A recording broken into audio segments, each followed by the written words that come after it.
Assalamualaikum warahmatullahi wabarakatuh.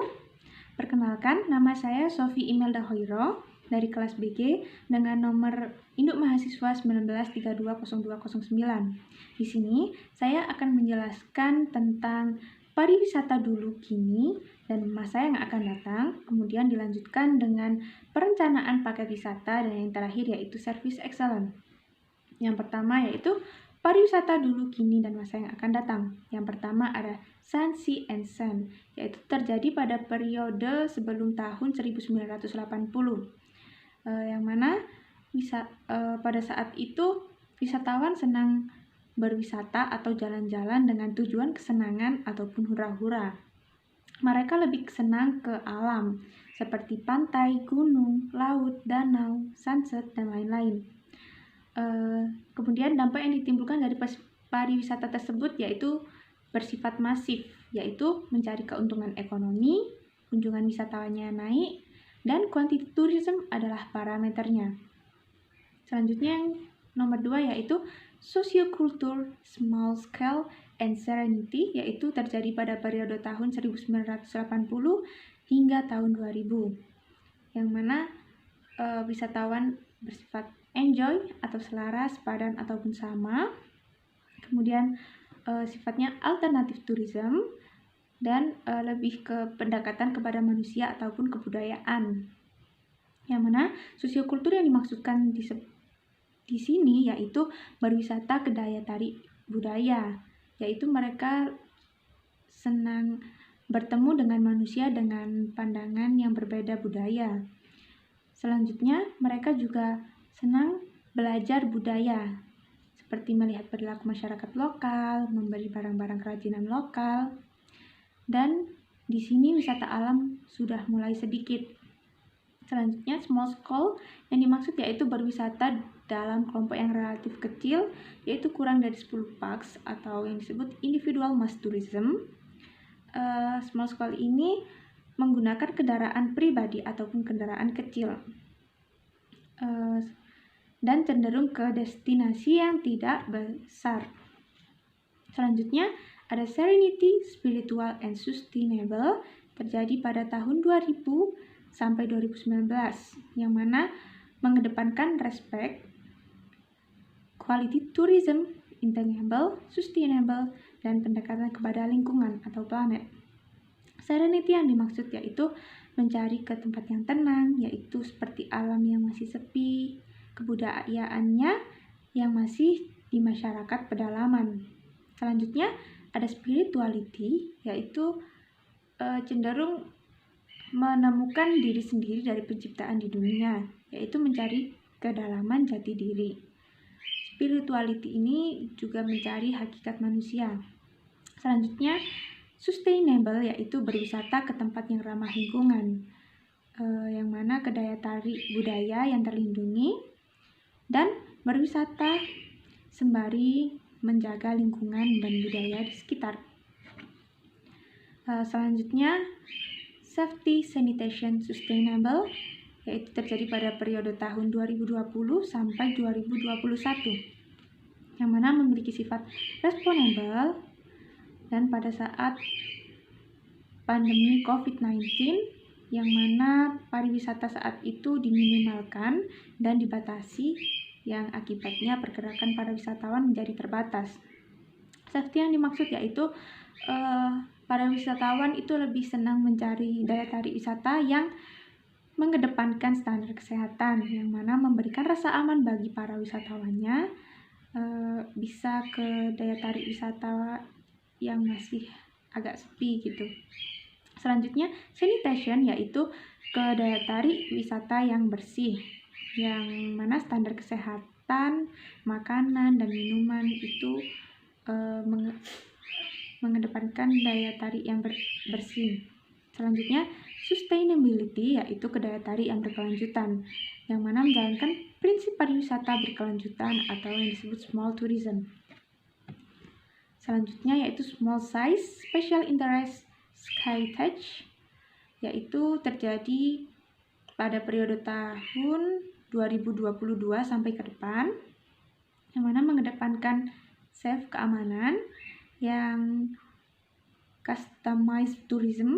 Jadi pada small size special interest stage ini melihat perilaku para wisatawan. Jadi paket wisatanya itu fleksibel mengikuti para wisatawan itu. Pendekatan partisipasi dari para wisatawan. Selanjutnya ada 3 tingkatan, yaitu large size ke small size, yaitu para wisatawan memiliki perilaku yang memiliki kecenderungan bergeser dari jumlah yang besar menjadi kelompok yang kecil. Selanjutnya volume ke value, yaitu perilaku wisatawan memiliki kecenderungan bergeser dari kuantitas menjadi kualitas. Dan yang terakhir yaitu general customized to personalized, yaitu perilaku wisatawan yang memiliki kecenderungan bergeser dari yang umum menjadi semakin personal. Selanjutnya saya akan menjelaskan tentang rencana perjalanan wisata ke Kupang Tour, yang mana saya memiliki kriteria wisatawan yang sasarannya yaitu kepada siswa SMP, SMA hingga mahasiswa dengan semua gender yaitu pria dan wanita yang berusia 12 hingga 25 tahun. Yang mana tinggal di pusat kota sehingga berminat melakukan perjalanan wisata alam dan wisata buatan. Kemudian ingin mengunjungi wisata alam sekaligus wisata budaya, wisata memorial hingga wisata kuliner, dan berencana berwisata dengan budget di bawah 1 juta dan melakukan perjalanan wisata dengan waktu yang singkat. Dan yang terakhir yaitu bertujuan untuk berlibur, bersenang-senang ataupun menghibur diri seperti libur semester, perayaan kelulusan dan sebagainya.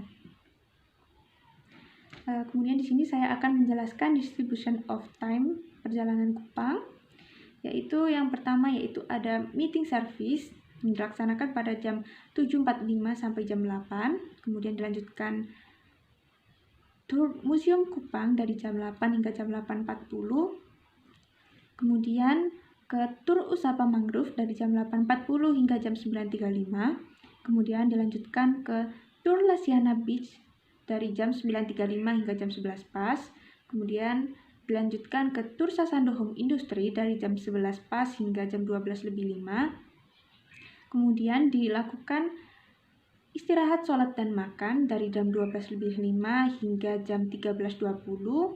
Selanjutnya melakukan perjalanan ke Taman Ziarah Obelo dari jam 13.20 hingga jam 14.10. Kemudian dilanjutkan ke tur Pondok Cucur dari jam 14.10 hingga jam 15.25. Selanjutnya melakukan perjalanan ke tur Tugu Perang Osawo dari jam 15.25 hingga jam 16.15. Selanjutnya dilanjutkan ke destinasi wisata kolam renang Camplong dari jam 16.15 hingga jam 17.15.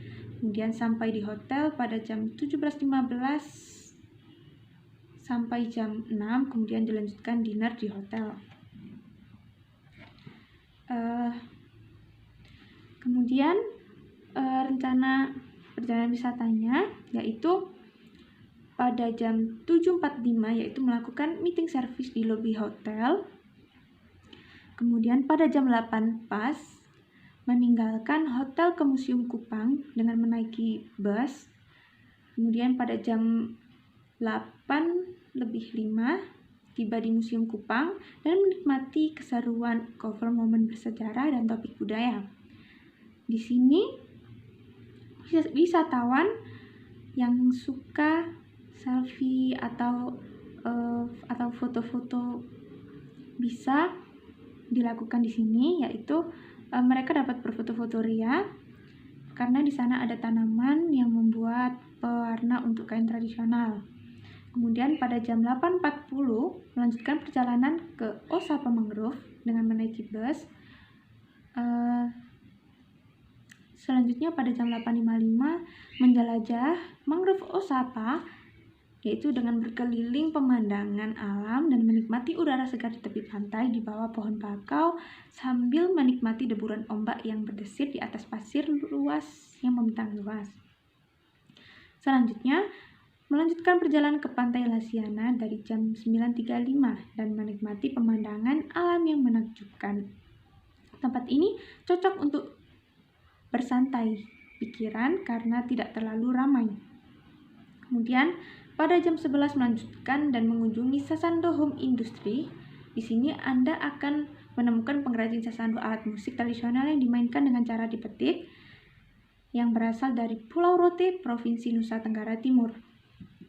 Selanjutnya, pada jam 12.05 kita melakukan isoma yang makannya dilakukan di restoran. Selanjutnya pada jam 13.20 melanjutkan perjalanan ke Taman Ziarah Obelo. Taman Ziarah ini dibangun di atas seluas 5 hektar pada masa kepemimpinan Petrus Turang sebagai Uskup Keuskupan Agung Kupang. Kemudian pada jam 14.10 kami akan melanjutkan perjalanan ke Tugu Perang Osau. Di sini akan diceritakan kisah heroik tentara Australia yang melawan Jepang di Osau. Selanjutnya pada jam 16.15 kita melanjutkan perjalanan terakhir, yaitu akan mengajak Anda bersenang-senang di kolam renang Camplong, yang mana kolam ini adalah dirancang dengan baik, aman, terawat dengan air jernih yang dilengkapi dengan fasilitas lengkap seperti kantin, ruang ganti, dan kamar mandi. Kemudian pada jam 17.15 yaitu kembali ke hotel dan menikmati perjalanan kembali ke hotel dengan diiringi lagu karaoke dan menaiki bus. Kemudian pada jam 6 tiba di hotel dan kemudian dilanjutkan dengan makan malam di restoran. Selanjutnya akan saya tampilkan di atas simulasi perhitungan paket wisata Kupang, yang mana dari paket tersebut total fare per pax satu orangnya yaitu Rp426.624 dengan rincian dana cadangannya yaitu berasal dari 25% dikali profitnya yaitu 25% dikali 64.000 jadi 16.000, kemudian total isinya yaitu 16.000 dikali 25 orang yaitu 400.000. Yang mana kelebihan dari uang tersebut bisa digunakan untuk kompensasi bila terjadi di luar hal kendali. Kemudian saya akan menjelaskan tentang service excellent.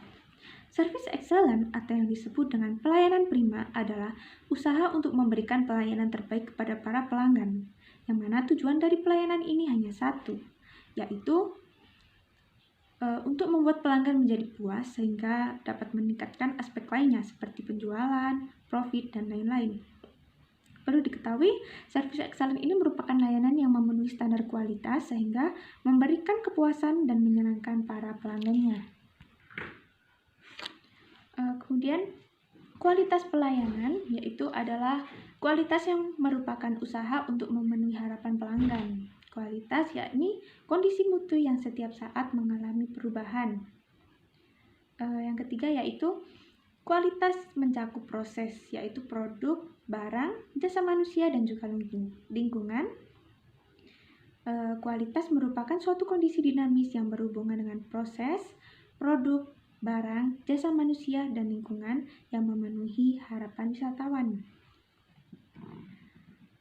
Selanjutnya, konsep dasar pelayanan prima atau yang disebut dengan Five of Excellent Service.